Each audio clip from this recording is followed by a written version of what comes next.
Conceptual revisions के साथ में अपन एक कैटेगरी क्वेश्चंस भी कर लेंगे, बट आगे बढ़ने से पहले मेक श्योर आप वीडियो को लाइक कर दो सो दैट एल्गोरिदम बाबा बाकी बच्चों तक भी ये पहुंचा सके। सो स्टार्ट करते हैं ऐसे 210 agreeing the terms of audit engagement. देखो क्या भाई होता है, ऑडिटर और क्लाइंट इनके बीच में क्या एक फॉर्मल रिटर्न अग्रीमेंट हो जाता है जो क्लियरली बता देता है कि भाई ऑडिट का स्कोप क्या है, ऑब्जेक्टिव क्या है, बहुत सारी क्लियरली चीज़ें पता होती है। ठीक है भाई, देखो ऑडिटर को ऑडिट करनी है ना, तो एक प्रॉपर रिटर्न अग्रीमेंट रहेगा ना, तो टर्म्स एंड कंडीशंस क्लियर रहेगी, कोई भी कंफ्यूजन नहीं रहेगा। और आप एक चीज़ समझते हो सर, ऑब्वियसली सर ये राइटिंग में होगा, है ना, तो इसकी अपन बातें करते हैं।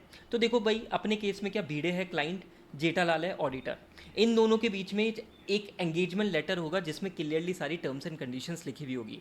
आपको ये चीज़ बता देता हूँ, एंगेजमेंट लेटर राइटिंग में होता है सर, मिसअंडरस्टैंडिंग ना हो इसलिए ये बना दिया जाता है। और सबसे important MCQ point of view से सर, हमारा जो ऑडिटर है ना, वो एंगेजमेंट लेटर भेजता है क्लाइंट को, इस पे आपको छोटा सा एक एमसीक्यू मिल सकता है। ठीक है सर, अभी सुनो ना, ये एंगेजमेंट लेटर में क्या क्या चीज़ें लिखी हुई होगी, क्या क्या की एरियाज होंगे जिस पे फोकस करा जाएगा एंगेजमेंट लेटर पे, जो इंक्लूड करे जाएंगे। वैसे तो बहुत सारे मैटर होते हैं पर 5 मैटर की अपन बातें करेंगे। सर क्या? फर्स्ट है भाई objective and scope of audit of financial statement. Objective आप समझते हो, ओपिनियन देना है। स्कोप मतलब सर स्टैंडर्ड ऑन ऑडिटिंग के बेसिस पे ऑडिट करनी है। तो फर्स्ट थिंग तो हो गया objective and scope of audit of financial statement. फिर मैंने कहा 2 बातें मैनेजमेंट की करना, 2 बातें ऑडिटर की करना। बोलो बोलो, 2 बातें मैनेजमेंट की करोगे, 2 बातें ऑडिटर की 2 बातें ऑडिटर की करोगे। पहले अपन ऑडिटर की बातें कर लेते हैं। सर ऑडिटर की क्या बात थी? रिस्पॉन्सिबिलिटी ऑफ ऑडिटर बता देना, साथ के साथ में एक रेफरेंस दे देना expected form and content of audit report. Sir 2 बातें ऑडिटर की क्या थी? रिस्पॉन्सिबिलिटी ऑफ ऑडिटर बता देना, साथ के साथ में expected form and content of audit report का एक रेफरेंस दे देना। बट इससे ये मत कंफ्यूज होना कि सर एक बार रेफरेंस दे दिया तो वही होगा, नहीं। अगर सर्कमस्टेंसेस डिमांड करेंगे तो भाई वो form and content of audit report change हो जाएगा, ये भी साथ में एक स्टेटमेंट दे देना। अब ऑडिटर ने अपनी 2 बातें करी तो मैनेजमेंट बोला मैं थोड़ी ना पीछे हटूंगा, मेरी भी 2 बातें करो, मेरी भी 2 बातें करो। रिस्पॉन्सिबिलिटी ऑफ मैनेजमेंट भी आपके एंगेजमेंट लेटर में आता है, जिसकी अपन बहुत सारी बातें अभी अपन करेंगे। और आइडेंटिफिकेशन ऑफ एप्लीकेबल एफआरएफ। अब एप्लीकेबल एफआरएफ से क्या समझते हो? Accounting standard end S. ठीक है, इसमें कंफ्यूज मत होना। अभी मेरी बात सुनो ना, एंगेजमेंट लेटर का यहाँ तक जो पढ़ा उसको एक बार मेरे साथ में समराइज करो। सर एंगेजमेंट लेटर कौन किसको भेजता है? सर ऑडिटर क्लाइंट को भेजता है। सर रिटर्न में होता है, मिसअंडरस्टैंडिंग दूर करने के लिए ही हम ये सारी चीज़ें करते हैं। Okay sir. Sir engagement letter में बहुत सारी चीज़ें आती है, बट हमारे एग्जाम के पॉइंट ऑफ व्यू से 5 की एरियाज है जो आपको ध्यान में रखने की जरूरत है। Sir first objective and scope of audit of financial statement. फिर 2 बातें ऑडिटर की करना, 2 बातें मैनेजमेंट की करना, 2 बातें ऑडिटर की करना, 2 बातें मैनेजमेंट की। Sir auditor, responsibility of auditor बता देना। ऑडिटर क्या करता है? ओपिनियन ही देता है, ऑडिट रिपोर्ट वो है ना, तो expected form and content of audit report. बस साथ में सर स्टेटमेंट देना कि सर सर्कमस्टेंसेज चेंज हो गए तो फॉर्म एंड कंटेंट चेंज हो जाएगा, है ना सर। देन 2 बातें मैनेजमेंट की, responsibility of the management, identification of the applicable FRF. हाँ सर, अभी एक छोटी सी बात सुनो ना, इस पे क्वेश्चन आ रखा है। अगर लॉ रेगुलेशन आपको क्लियरली बता दे, ऑडिट एंगेजमेंट की टर्म्स को क्लियरली बता दे, तो सर आपको अलग से फिर कुछ लिखने की ज़रूरत नहीं है। बट है ना, ये चीज़ जरूर लिखना कि सर लॉ रेगुलेशन अप्लाई करता है। आपको रिटर्न अग्रीमेंट में बस ये छोटी सी चीज़ लिखनी है कि सर लॉ रेगुलेशन अप्लाई करता है और मैनेजमेंट अपनी रिस्पॉन्सिबिलिटी को समझता है, अंडरस्टैंड करता है, एक्नॉलेज करता है। ठीक है, क्या क्या ये बेसिक बातें आपको क्लियर है? डन डन डन डन, है ना। तो एक बेसिक हमने ये टॉपिक पढ़ा। अभी सुनो ना, थोड़ा सा चीज़ों को लिंक करो। Sir responsibility of the management, मैंने आपके लिए यहाँ पे ये स्टार बनाया। सर रिस्पॉन्सिबिलिटी ऑफ मैनेजमेंट से रिलेटेड बहुत सारी बातें अपन करेंगे, मेरी बात सुनो ना। अकाउंटिंग करना किसकी रिस्पॉन्सिबिलिटी है? सर मैनेजमेंट की रिस्पॉन्सिबिलिटी है। हाँ सर। इंटरनल कंट्रोल बढ़िया डिवाइस करना किसकी रिस्पॉन्सिबिलिटी है? सर मैनेजमेंट की रिस्पॉन्सिबिलिटी है। तो 2 पॉइंट तो आपके यही हो गए। सर क्या? प्रिपेरेशन एंड प्रेजेंटेशन, ये लाइन बार बार रिपीट होती है हमारे यहाँ पे। Preparation presentation of financial statement किसके बेसिस पर? Sir as per applicable FRF. अच्छा सर, इसको करने के लिए सर इंटरनल कंट्रोल डिवाइस भी कौन करेगा? सर मैनेजमेंट करेगा। तो preparation presentation of financial statement as per applicable FRF, devising internal control necessary for preparation presentation of financial statement as per applicable FRF. 2 point हो गए आपके। हाँ सर। अब 3 पॉइंट के तो 3 पॉइंट और है सर, 3 पॉइंट के सब 3 पॉइंट्स है। सर क्या? 2 पॉइंट तो हो गए, तीसरा क्या है सर? सर ऑडिटर को इंफॉर्मेशन प्रोवाइड करना। सर प्रोवाइड ऑडिटर विथ क्या सर? सर ऑल इंफॉर्मेशन जो मैनेजमेंट अवेयर है that was used for necessary for preparation presentation of financial statement. First point. सारी इंफॉर्मेशन आपको ऑडिटर को देनी है जो यूज़ करी गई थी for preparation presentation of financial statement. Second, sir auditor खुद से कुछ मांगे, ऑडिटर एडिशनल इंफॉर्मेशन आपसे ऑडिटर एडिशनल इंफॉर्मेशन आपसे रिक्वेस्ट करे, जस्ट अ सेकेंड, हाँ, ऑडिटर एडिशनल इंफॉर्मेशन आपसे रिक्वेस्ट करे ड्यूरिंग द ऑडिट के लिए उसको लगा कि सर ये एडिशनल इंफॉर्मेशन चाहिए, आपको देनी पड़ेगी। और तीसरा sir, unrestricted access to the person within the entity जिससे ऑडिटर को ऑडिट एविडेंस गैदर करना है। फॉर एग्जांपल सेल्स में सेल्स का जो डिपार्टमेंट, सेल्स डिपार्टमेंट का जो हेड होगा ना, उससे इन्फॉर्मेशन लेने की ज़रूरत पड़ेगी, तो भाई अनरिस्ट्रिक्टेड एक्सेस होना चाहिए। क्या ये बात आपको समझ में आती है? तो रिस्पॉन्सिबिलिटी ऑफ द मैनेजमेंट से रिलेटेड, तो भाई मेरी बात सुन, 3 पॉइंट थे और तीसरे के 3 पॉइंट थे। सर क्या क्या? First point, preparation of financial statement, preparation and presentation of financial statement as per applicable FRF, उसके लिए इंटरनल कंट्रोल को डिवाइस करना। और थर्ड सर, ऑडिटर को प्रोवाइड करना। सर 3 बातें हैं ना, सारी इंफॉर्मेशन जो मैनेजमेंट अवेयर है relevant for the preparation presentation of financial statement. Second, auditor को इन्फॉर्मेशन आपसे रिक्वेस्ट करे for the purpose of audit. And third, unrestricted access to the person within the entity जिससे auditor audit evidence gather करेगा। क्या ये basic बातें आपको समझ में आती है क्या? और मुझे एक चीज़ बताओ ना, identification of applicable FRF, logically सोचना, फ्लो में चलना। आइडेंटिफिकेशन ऑफ एप्लीकेबल एफआरएफ कौन करता है? सर ऑब्वियसली सर एएस लगेगा, इंडियस लगेगा, सर मैनेजमेंट ही तो डिटरमाइन करेगा ये, है ना? है ना? बात समझे? अभी तुम थोड़ा सा लिंक करो। देखो भाई, हमने यहाँ पे 5 बातें करी थी, जिसमें एक बात थी objective and scope of audit of financial statement, 2 बातें ऑडिटर की करी थी, फिर मैनेजमेंट आया, मेरी भी बातें करो, मेरी भी बातें करो, 2 बातें मैनेजमेंट की भी कर दी। सर 2 बातें मैनेजमेंट की कौन सी करी? Responsibility of the management, identification of applicable FRF. अब मैनेजमेंट तुमने ये 2 बातें बोली ना, तो अब बातें रुकेगी नहीं, बातें बहुत बढ़ेगी। सुनो सुनो सुनो सुनो, कनेक्ट द डॉट्स। ये जो मैनेजमेंट ने 2 बातें बोली ना, responsibility of the management, identification of applicable FRF, इसी को प्यार से ऑडिटर बोलता है भाई साहब ये प्री कंडीशन है। ये जो तुम 2 बातें बोल रहे हो ना बार बार कि हमारी भी 2 बातें लिखो, ठीक है, तो ये 2 अब से है pre condition, both 1 and 2। Pre condition satisfy होनी चाहिए तभी आगे बढ़ेंगे, वरना ऑडिट छोड़ दो। ऑडिटर साहब बोलता है प्री कंडीशन सेटिस्फाई होनी चाहिए। और आपके लास्ट अटेम्प्ट में इसी पे इंस्टीट्यूट ने 4 नंबर का क्वेश्चन पूछ लिया था, ठीक है sir. So sir 2 pre condition हो गई, और दोनों प्री कंडीशन कौन सी है sir? Responsibility of the management and identification of the applicable FRF. ठीक है क्या? समझे क्या? तो बस इसके लिए आपको थोड़ा सा लैंग्वेज पे फोकस करना है। सर क्या ऑडिटर का फोकस क्या होता है कि सर ये दोनों प्री कंडीशन सेटिस्फाई होती है।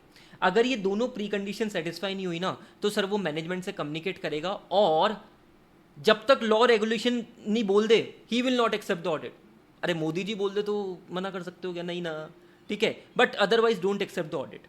Sir any of the condition violate, still don't accept such audit. ठीक है सर, बट है ना, यहाँ पे थोड़ा सा लैंग्वेज पे फोकस करना ना भाई। प्री कंडीशन की जब बातें आए ना, तो लैंग्वेज के लिए रिस्पॉन्सिबिलिटी ऑफ द मैनेजमेंट से रिलेटेड ऑडिटर क्या फोकस करेगा, इसको सेटिस्फाई करने के लिए ऑडिटर क्या करेगा, एक अग्रीमेंट मैनेजमेंट से करवा लेगा that it acknowledge and understand it's responsibility. Sir responsibility क्या थी, अभी मेरे साथ में पूरा पढ़ के आए हो। और सर जो मैनेजमेंट ने sir identification of applicable FRF करा ना, सर ऑडिटर क्या करेगा, उसको डिटरमाइन करेगा कि ये जो मैनेजमेंट ने आइडेंटिफाइड एप्लीकेबल एफआरएफ करा ना sir, whether it is acceptable और not. And this word is very important. Acceptable आपके लिए बहुत इंपॉर्टेंट वर्ड हो गया। कुछ भी लिख के आओगे नंबर नहीं मिलेगा, एक्सेप्टेबल वर्ड लिखना ज़रूरी है। क्या ये बात आप समझे? क्या ये बात आप समझे? तो देखो मैंने क्या बोला, अभी तक अपन ने करीब करीब इस स्टैंडर्ड का 40% कंटेंट रिवाइज कर लिया है। मैं तो बोलता हूँ छोड़ दो, मेरे साथ में फोकस करो, एक बार पूरा कंटेंट यहाँ तक खटाखट कर लो। सर हमने स्टार्ट करा था एंगेजमेंट लेटर। एंगेजमेंट लेटर कौन किसको भेजता है सर? ऑडिटर क्लाइंट को भेजता है। ओके सर, एंगेजमेंट लेटर में टर्म्स एंड कंडीशंस लिखी हुई होती है, की एरियाज लिखे हुए होते हैं, जिसमें sir objective and scope of financial statement हो गया, objective and scope of audit of financial statement हो गया। 2 बातें ऑडिटर की, responsibility of the auditor, reference to the expected form and content of audit report, plus साथ के साथ में एक स्टेटमेंट देना कि सर कोई चेंज हुआ है तो चेंज हुआ है, सर्कमस्टेंसेस चेंज हुआ तो फॉर्म एंड कंटेंट चेंज हो जाएगा। तो मैनेजमेंट आया, मेरी भी 2 बातें करो। मैनेजमेंट की 2 बातें कौन सी थी sir? Responsibility of the management और आइडेंटिफिकेशन ऑफ एप्लीकेबल एफआरएफ। और सर ये 2 बातें ही आपकी प्री कंडीशन बन गई। ऑडिटर बोलता है जब तक ये दोनों प्री कंडीशन सेटिस्फाई नहीं होगी, I will not accept such audit. ठीक है, मैं ये ऑडिट एक्सेप्ट नहीं करूँगा unless required by law regulation. Okay sir, ठीक है, तो ये 2 प्री कंडीशन के लिए लैंग्वेज क्या यूज़ करोगे? To determine responsibility of the management, auditor will obtain the agreement with from management that it acknowledge and understand it's responsibility. और जो आइडेंटिफिकेशन ऑफ एप्लीकेबल एफआरएफ था ना, ऑडिटर डिटरमाइन करेगा कि क्या ये identification identified applicable FRF is acceptable और not. समझे क्या? हाँ सर। और रिस्पॉन्सिबिलिटी और मैनेजमेंट से रिलेटेड तो आपने मेरे साथ में 3 बातें करी थी, जिसमें थर्ड का 3 पॉइंट थे। ठीक है सर, 10 मिनट हुए और अपन ने करीब करीब स्टैंडर्ड का 40% कंटेंट बहुत ही प्यारी तरीके से रिवाइज कर लिया है। ठीक है, स्पीड को बहुत ज़्यादा तेज मत करना। Reason being quick revision videos है जिसमें मैं कॉन्सेप्चुअली भी तुम्हें लेके चल रहा हूँ थोड़ा सा। तो अगर तुम सब कुछ ही कर लोगे, स्पीड भी तेज कर लोगे, तो फिर तो भैया हो गया कल्याण तुम्हारा। ठीक है, चलो सर आगे बढ़ो। अब मैं तुम्हें एक छोटा सा कॉन्सेप्ट समझाता हूँ रिकरिंग ऑडिट का। तो रिकरिंग ऑडिट का कॉन्सेप्ट समझने से पहले, ठीक है, मतलब ऐसे 210 में इसकी क्या रेलिवेंस है वो समझने से पहले छोटा सा ज्ञान लो। सर एंगेजमेंट 2 तरीके की होती है सर, इनिशियल ऑडिट एंगेजमेंट और recurring audit. Sir initial audit engagement अपन ऐसे 510 में टेकअप करते हैं। इनिशियल ऑडिट एंगेजमेंट में क्या होता है भाई, पिछले साल तुमने ऑडिट नहीं करी थी कुल मिला के, पिछले साल तुमने ऑडिट नहीं करी थी कुल मिला के, बाकी बातें अपन ऐसे 510 में कर लेंगे। सर रिकरिंग ऑडिट में क्या हो रहा है, पिछले साल भी तुम ही ऑडिटर थे, इस साल भी तुम ही ऑडिटर थे। ठीक है सर, रिकरिंग ऑडिट का कॉन्सेप्ट समझे। अब मेन लिंक करो ऐसे 210 से। सर ऐसे 210 का कॉन्सेप्ट क्यों फोकस कर रहा है रिकरिंग ऑडिट पे? अरे पिछले साल भी ऑडिटर थे, एंगेजमेंट लेटर भेजा था। सर इस साल भी ऑडिटर है, क्या एंगेजमेंट लेटर वापस भेजे? दिमाग खुला तुम्हारा? हाँ सर। तो एंगेजमेंट लेटर देखो, नॉट मैंडेटरी, स्टैंडर्ड मैंडेटरी नहीं करता कि it is not mandatory, auditor decide करे। बट स्टैंडर्ड बोलता है कि सर कुछ पर्टिकुलर सर्कमस्टेंसेज में तो है ना, एंगेजमेंट लेटर को रिवाइज या क्लाइंट को रिमाइंड कर देना। सर कुछ पर्टिकुलर सर्कमस्टेंसेज ऐसे हैं जहाँ पे सर आप एंगेजमेंट लेटर को रिवाइज या रिमाइंड कर देना। ठीक है सर, ठीक है सर, क्लाइंट को रिमाइंड कर देना। भाई बताओ सर, एग्जाम में ये सिंपल सिंपल पूछा जाता है कि कौन कौन से फैक्टर्स है, कौन कौन से सर्कमस्टेंसेज है जिसके बेसिस पे सर, जहाँ पे सर ऑडिटर क्या करेगा, एंगेजमेंट लेटर को रिवाइज कर देगा। सर सिंपल सिंपल है सर, सीनियर मैनेजमेंट चेंज हो गया, सर ओनरशिप चेंज हुई है, significant change in ownership. Sir client का सर नेचर या साइज ऑफ बिजनेस ऑपरेशन बहुत सिग्निफिकेंट चेंज हुआ है, बहुत बढ़िया सर, 3 पॉइंट तो बढ़िया इजी। सीनियर मैनेजमेंट का चेंज हो गया है, ओनरशिप चेंज हो गई है, क्लाइंट के बिजनेस ऑपरेशन नेचर ये चेंज हो गए। ठीक है सर, 3 बातें थोड़ी सी लीगल फॉर्म में करो। Sir change in FRF, AS से इंडियस की तरफ चले गए। सर चेंज इन लीगल और regulatory requirement and change in other reporting requirement. याद हो जाएगी क्या? 3 पॉइंट तो somewhat was related to business, senior management का change, ownership change, nature and size of business में सिग्निफिकेंट चेंज, देन चेंज, 3 बातें थोड़ी सी लीगल फॉर्म में हो गई, एफआरएफ का चेंज हो गया, चेंज इन लीगल और regulatory requirement and change in other reporting requirement. और 2 बातें थोड़ी सी अलग कर लेना। सर ऐसा इंडिकेशन है कि हमारा ये नालायक मैनेजमेंट को थोड़ा सा कन्फ्यूजन है, थोड़ा सा मिसअंडरस्टैंडिंग है about the terms of audit engagement. ठीक है, चेंज कर लो यार, रिवाइज कर लो, क्या दिक्कत है? एंड सर आपको कोई स्पेशल या रिवाइज टर्म करनी है एंगेजमेंट में, तो भी आप क्या करो, एक बार एंगेजमेंट लेटर को रिवाइज कर दो। क्या ये बात आपको समझ में आती क्या? एग्जाम में इंस्टीट्यूट आपको ऐसी ही केस स्टडी बना के पूछ लेगा, मतलब ऐसे कुछ फैक्टर्स बोल देगा, तो बोलेगा कि क्या इन पर्टिकुलर मैटर के बेसिस पे आपको एंगेजमेंट लेटर को रिवाइज करने की ज़रूरत है क्या? और फिर बोलेगा कि सारे फैक्टर्स एक्सप्लेन कर दो ना। फॉर एग्जाम्पल इन्होंने 2 फैक्टर्स बता दिए और इंस्टीट्यूट पूछेगा आपसे कि क्या एंगेजमेंट लेटर रिवाइज करे, और फिर बोलेगा सर बाकी सारे फैक्टर्स भी आप बता दो। ठीक है, आपको मेरे क्वेश्चन बैंक में ऐसा क्वेश्चन मिल जाएगा। डन सर, क्लैरिटी है, बिल्कुल बढ़िया तरीके से हमारी बातें आगे तक बढ़ रही है। अब आ जाओ एक बहुत ही प्यारे टॉपिक की तरफ जहाँ पे आपका फोकस बहुत अच्छे से होना चाहिए। एक एक चीज़ में आपको समझा हुआ कैसे कंटेंट आपको लिखना है इस टॉपिक में, बहुत लॉजिकली वे में चलेंगे और थोड़ी सी स्पीड को अपन धीरे भी करेंगे। चलो सर, सर मैनेजमेंट है ना, आपसे सर ऑडिट एंगेजमेंट की टर्म्स को चेंज करने की बातें कर रहा है। सर ऑडिट एंगेजमेंट की टर्म्स को चेंज करने की बातें कर रहा है, तो सर ऑब्वियसली सर आप मैनेजमेंट की बातों को सुनोगे। हाँ, तो पहले तो अपन ये बात करते हैं, आपको क्या होता है, रीजनेबल जस्टिफिकेशन देखना होता है। तो सर आप पहले तो ये देखते हो कि मैनेजमेंट क्यों बोल रहा है ऐसा, क्यों terms of audit engagement change करने की बातें कर रहा है, क्या रीज़न है। तो सर उसके पीछे 3 केसेस होते हैं, case number A, case number B, case number C. Sir वापस बताओ ना, सर क्या हुआ, टॉपिक क्या है सर? सर मैनेजमेंट है ना, ऑडिटर को बोलता है कि सर ऑडिट एंगेजमेंट की टर्म्स को चेंज करते हैं। तो ऑडिटर रीजनेबल जस्टिफिकेशन देखेगा, भाई साहब सही तो बोल रहा है ना तू, है ना। तो उसके लिए ऑडिटर को समझ में आता है कि ये 3 फैक्टर्स के कारण हमको बोल सकता है। सर 3 फैक्टर्स क्या क्या? Case number A, case number B, case number C. Sir case number A क्या? There is a change in circumstances affecting the need for service. Sir point का मतलब समझो, इंग्लिश को हिंदी में करो। सर पहले शायद ऐसा था कि क्लाइंट को ऑडिट की ज़रूरत थी, बट अब ऑडिट की रिक्वायरमेंट ही नहीं है। ठीक है, कोई लीगल वे में उसको ऑडिट की ज़रूरत थी, अब ऑडिट की रिक्वायरमेंट ही नहीं है, तो वो आपको बोला कि सर अब ऑडिट की ज़रूरत ही नहीं है। तो this seems to be a reasonable justification. हाँ sir. There is a misunderstanding as to the nature of audit as originally requested. Sir client को थोड़ी सी मिसअंडरस्टैंडिंग हो गई है ऑडिट के नेचर में। Audit focuses on reasonable assurance, और client को ऐसा लग रहा था कि सर ये तो 100% श्योरिटी वाला काम होगा, वो इन्वेस्टिगेशन ऑडिट में कंफ्यूज हो गया। ठीक है sir, there is some misunderstanding as to the nature of audit as originally requested. आप मेरी बात को फोकस करना, थोड़ा सा फोकस करना। सर दो केसेस थे। Case number A, change in circumstances affecting the need of services, and second point है sir there is some misunderstanding as to the nature of audit as originally requested. मैं आपको बोलूँ sir ये दोनों है ना, ये दोनों पॉइंट है ना, ऑडिटर यहाँ पे सर ऑडिटर को रीजनेबल जस्टिफिकेशन लग सकती है। He can accept the reasons, it can be justified. ये दोनों फैक्टर्स जस्टिफाइड लगता है। मैं बात करता हूँ सर तीसरे मैटर की, restriction on the scope of audit engagement imposed by management और अदर सर्कमस्टेंसेस।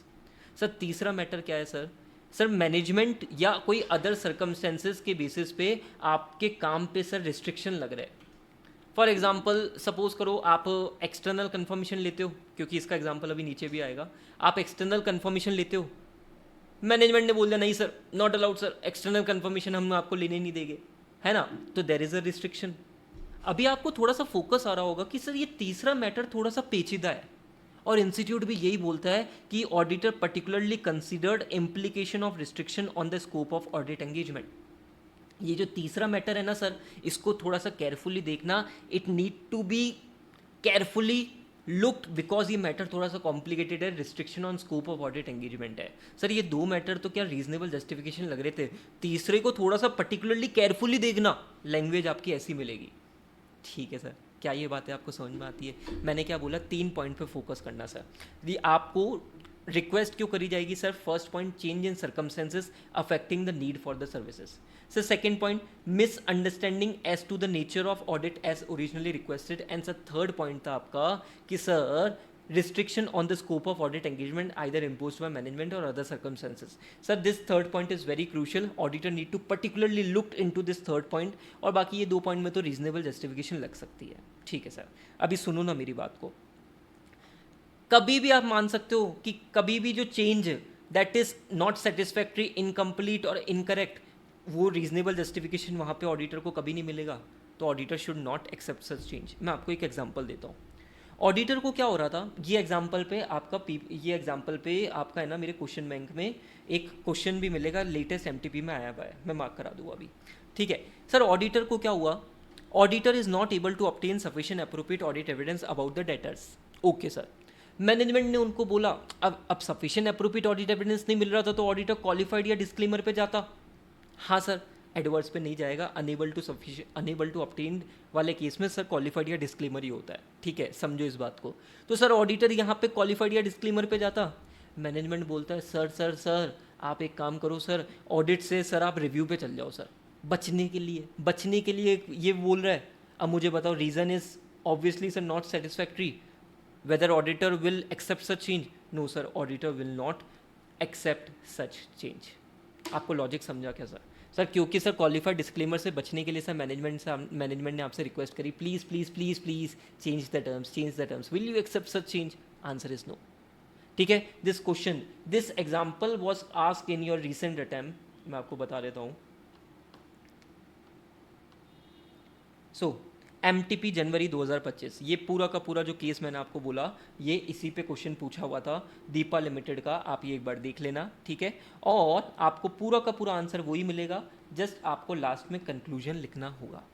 ठीक है सर। अच्छा, एक और छोटा सा चीज़ बताओ,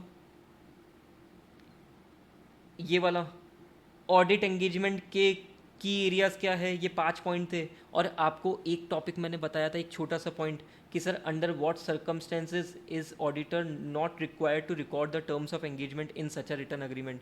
वो लॉ रेगुलेशन वाला अगर सफिशिएंट डिटेल दे दे तो, बट उसमें भी सर आपको मैनेजमेंट अपनी रिस्पॉन्सिबिलिटी को एक्नॉलेज करता है और लॉ रेगुलेशन अप्लाई करता है, वो लिखना होता है। ठीक है, ये 2 क्वेश्चन मैंने आपको बताया। फिर ये रिकरिंग ऑडिट से रिलेटेड इन्होंने एक केस स्टडी पूछी। मैंने आपको बोला था ना, रिकरिंग ऑडिट में बहुत सारे फैक्टर्स होते हैं। इंस्टीट्यूट क्या करेगा, 2-3 फैक्टर्स बोल देगा, फिर बोलेगा कि सर क्या रिवाइज एंगेजमेंट लेटर करना चाहिए, और उसके बाद में बोलेगा सर बाकी सारे फैक्टर्स बता दो। ठीक है, ये आरटीपी मई 2025 का क्वेश्चन है शायद, है ना। तो आरटीपी मई 2025 का ये क्वेश्चन इंस्टीट्यूट ने पूछा था।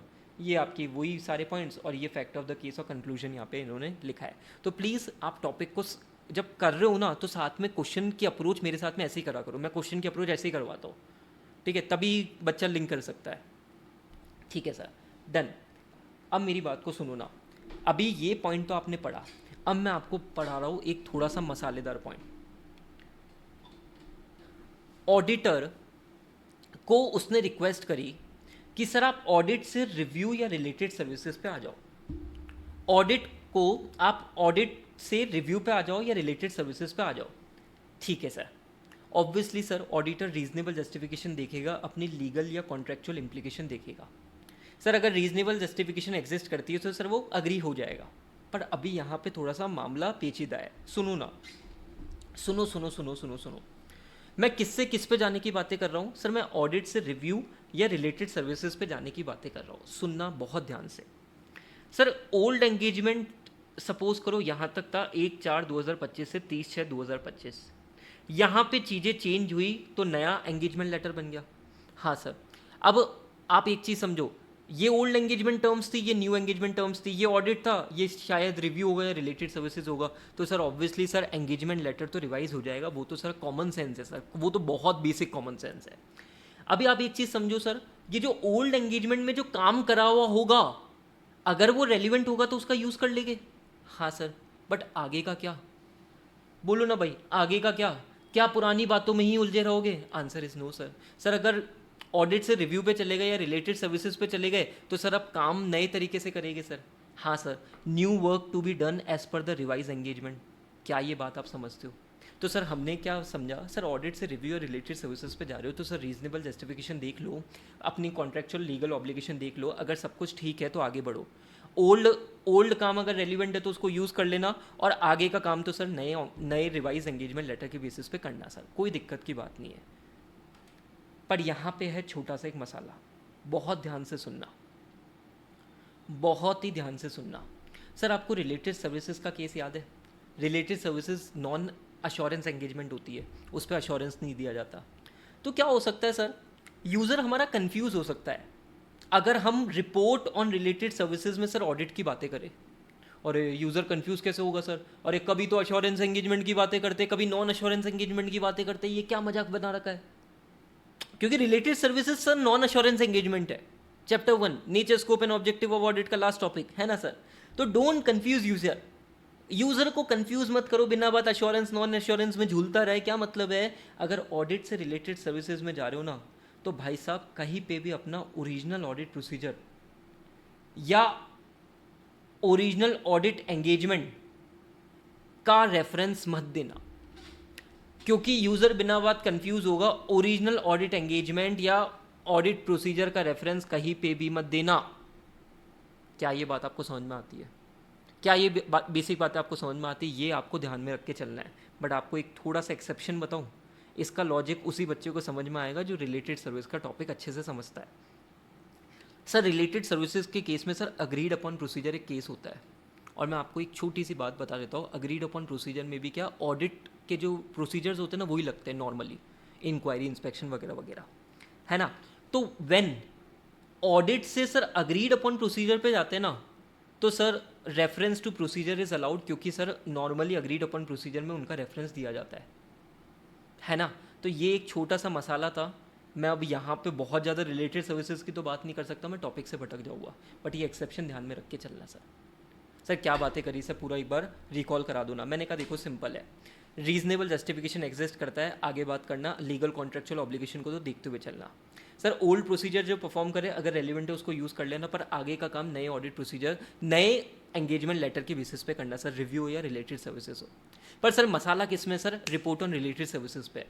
रिपोर्ट ऑन रिलेटेड सर्विसेज के केस में सर यूज़र बड़ा कंफ्यूज हो जाएगा कौन सा assurance, non assurance, assurance, non assurance. तो सही भाई कभी भी अपने ऑडिट प्रोसीजर या ओरिजिनल ऑडिट एंगेजमेंट के बारे में बातें मत करना। बट सर जो आपका जो अग्रीड अपॉन प्रोसीजर वाला केस होता है ना, वो सर एक एक्सेप्शन वाला केस है, वहाँ पे नॉर्मली ऑडिट प्रोसीजर का रेफरेंस दिया जाता है, तो उसकी बातें आप कर देना। ठीक है sir, done sir. And last topic है भाई मेरा, लास्ट टॉपिक है, मेरी बात को सुनो ना, लास्ट टॉपिक है सर ऑडिटर को सर नहीं समझ में आ रहा सर ऑडिटर को नहीं समझ में आ रहा। ऑडिटर वो मैनेजमेंट चेंज की बातें करो, ऑडिटर बोल रहा नहीं, मैनेजमेंट बोल रहा चेंज करो, ऑडिटर बोल रहा नहीं, तो मैनेजमेंट बोलता ना मैं तो पुरानी टर्म्स पे काम नहीं करने दूंगा तुमको राजा, मैं तो पुरानी टर्म्स पे तुमको काम नहीं करने दूंगा राजा। तो क्या करोगे तुम अब, नई एंगेजमेंट टर्म्स पे तुम्हें काम करने की इच्छा नहीं, और मैनेजमेंट बोल रहा है पुरानी टर्म्स पे राजा काम करने नहीं दूंगा, तो भाई निकलो पतली गली से, withdraw from the audit engagement.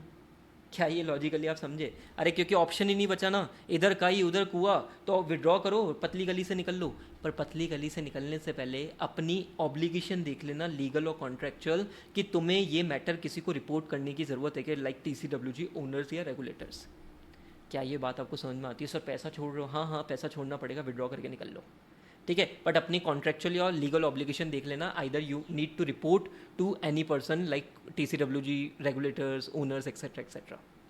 क्या ये बातें आपको समझ में आती है? मैंने आपके साथ में 2-3 केस स्टडी वाले जो चटपटे क्वेश्चन थे ना, उसको बनाए भी सही कि एक कैसा इंस्टीट्यूट क्वेश्चन पूछेगा और आपको बिल्कुल सेम क्वेश्चन मिलेगा, सेम कंटेंट मिलेगा एक्सप्लेनेशन का।